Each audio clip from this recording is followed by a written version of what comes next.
റാഗി കൊണ്ടൊരു ടേസ്റ്റി ആയിട്ടുള്ള റെസിപ്പി നോക്കിയാലോ. ചൂടായ പാനിലേക്ക് അല്പം നെയ്യ് ചേർത്ത് കട്ട് ചെയ്ത് വെച്ച് ബദാം ചേർക്കുക.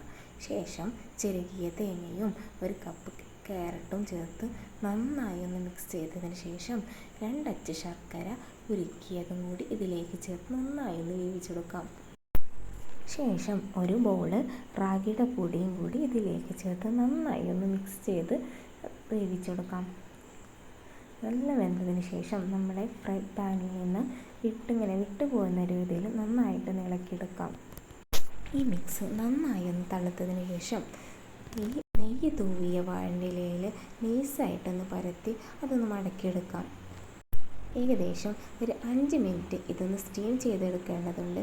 അപ്പോൾ നമുക്ക് എല്ലാ വെന്തവും കൂടി ഒന്ന് സ്റ്റീം ചെയ്ത് എടുക്കാം. അപ്പോൾ ടേസ്റ്റി ആയിട്ടുള്ള ഹെൽത്തി ആയിട്ടുള്ളതുമായ ഒരു റാഗി അട ഇവിടെ തയ്യാറായിട്ടുണ്ട്. അപ്പോൾ എല്ലാവരും ഒന്ന് ട്രൈ ചെയ്യുക, ഫീഡ്ബാക്ക് അറിയിക്കുക. Okay, by.